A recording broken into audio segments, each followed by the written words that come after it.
আমাদের প্রত্যেকের মায়েরাই দেখবে নিজেদের সাজগোজ বা শখের জিনিস কেনার ব্যাপারে খুবই সাধারণ। তারা কখনো নিজেদের শখের জিনিসের কথা বলে না বা কেনে না। সবটা তাদের ছেলে মেয়ের কোনটা লাগবে না লাগবে সেগুলোর দিকে তাদের খেয়াল থাকে। তো আমি চেষ্টা করি কখনো কখনো কিছু কিছু করে দেওয়ার জন্য বা কিনে দেওয়ার জন্য, যেটা মায়ের মুখে হাসি ফোটায়।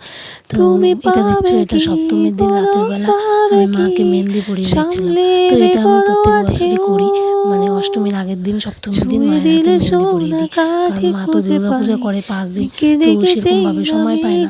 তো যাই হোক, সপ্তমীর দিন রাতের বেলা আমি মাকে এভাবে মেহেন্দি পরিয়ে দিই। তো দেখি বেশ মনটা ভালোই লাগে। কখনো বলে না যে আমাকে পরিয়ে দে বা ভালো মন্দ কিছু, আমি নিজে ইচ্ছা করেই পরিয়ে দিই।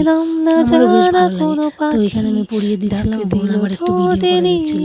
তো তোমাদের মেহেন্দি পরানোটা কেমন লাগলো, আর তোমরা কারা কারা এভাবে মায়ের হাতে মেহেন্দি করে দাও একটু জানিও প্লিজ।